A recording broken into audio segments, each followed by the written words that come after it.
else is in a scrum like that.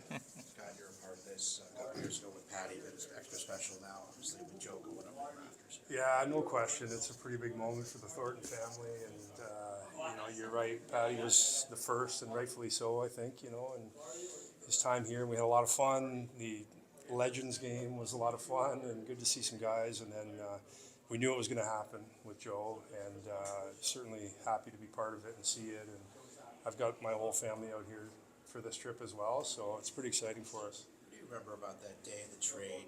Yeah. What happened, and the discussions amongst the team, your family, and what he meant to that group that year? Yeah, it was a fun time. I mean, we did lose three pretty good teammates too at the time, so there's a little bit of mixed emotion there with that going. But the personal side, to have Joe come here was pretty fantastic. And our grandfather used to have two TVs in the house and would watch like East Coast, West Coast games. And never knew who to cheer for. And Joe's dad, my Uncle Wayne, and my dad were brothers, so I think for them it was a lot of fun to have us on the same team. And my Uncle Wayne started to bring my dad on road trips here and there and meet us in Nashville and Detroit and stuff. And so it was amazing. It was so much fun. What was fair to say he made everybody who played with him better, a little bit better, right? Yeah, I mean, one of the greatest gifts that Ron Wilson ever gave me was to put me on his line. And I knew it was going to be short. Ron told me that. But he said, I'm going to start you on Joe's line because I think everyone's going to be intimidated to play with him. And so he goes, I don't know how long it'll last, a week, two, or whatever, which is probably all it lasted. But to play with him, on the bench, the way he was talking to me, the way he dictated play on the ice and told me where to go and what to do. And I'd never played with anybody that kind of coached from within like that. And it was a lot of fun, made me better. I wish it lasted longer. I wish, not necessarily on his line because I wasn't good enough to play on his line, but I wish I played with him for another couple of seasons and really kind of watched him grow. What's it been like for you, for yourself and the family, just to see San Jose kind of embrace Joe and, his day is going to be proclaimed and everything like that, but just kind of take him in? Yeah, it's amazing. I mean, the guy's the biggest kid in the world, right? He still is, and clearly a star player, Hall of Famer, no question.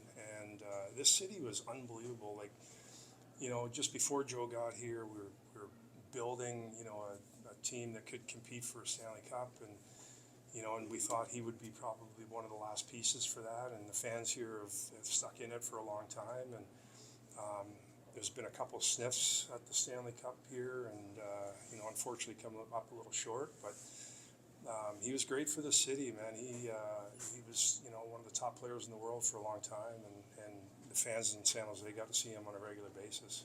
You're a veteran now. This Legends game. How did you talk to him about? A veteran at a Legends game, yeah. How do you kind of just approach these things and just seeing old faces and everything that comes with this? Yeah, it's a lot of fun. Like, a bit different than Patty's because I had more of my teammates in Patty's game. This one's a little bit of a younger generation of guys that were all kind of here after I left. But there's still, I know of them, obviously, and watched them and played against them. But good to see, like, Ricci again and Ono and some of my teammates, Mark Smith, Hannon, like guys like that, Kyle McLaren, who I haven't seen in a long time, and Patrick Rismiller. Like, there's a handful of guys I played with that I haven't seen in a long time. So it's a lot of fun. We cram a lot of conversation into a couple short days here, and just super honored to be part of it, and really look forward to tomorrow's ceremony. It's going to be a lot of fun. Can you take us to that moment when you find out that the Sharks have traded for your cousin? Like, I know that Marco, all those guys went out for warm-ups, so can you just take us to that exact moment where you're like, Yeah. I think the trade, not that I know what Doug Wilson was going through at the time, but you're right, they were on the ice and ready to go in Dallas, and I think that trade just got put together pretty quickly. Typically, if anybody's on the trading blocks, they probably don't get thrown in the lineup that night, so we played shorthanded that game, and mixed emotion.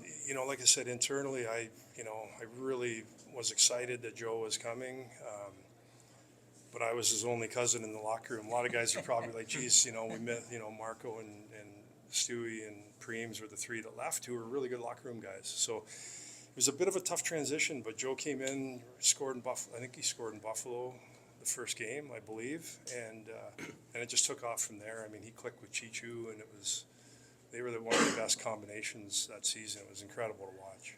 Was it a Doug Wilson? Did he kind of announce like, "Hey, we've made this trade"? And I don't recall that. I don't recall. I don't even know if we knew during the Dallas game, to be honest with you. We might have heard after what had happened, but I can't quite remember that. I just remember prior to the Buffalo game is when Ron Wilson, talked to me about playing on his line and that, and then we kind of fell into place at that point. When you think about it, number 19 is going up, but so is the name Thornton. Is it just a family to see the success with the name Thornton going up, and you called him a Hall of Famer?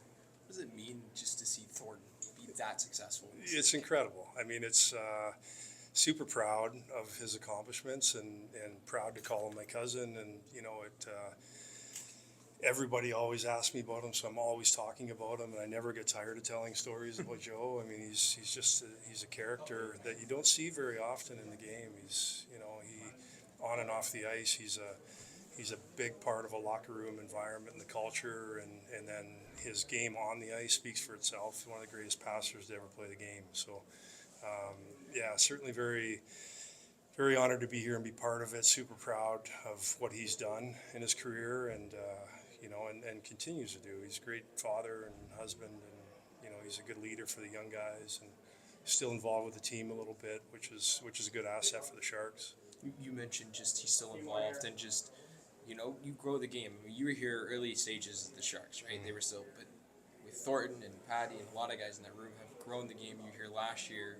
Yeah. What have you seen just from the growth of hockey in San Jose, and how much did a guy like Joe Thornton really help that? Yeah, well, established, like we, obviously we had, guys like Owen Nolan and Patty Marleau, Jeff Friesen, we had Samu Solani for a while. Like, we've had stars on the team.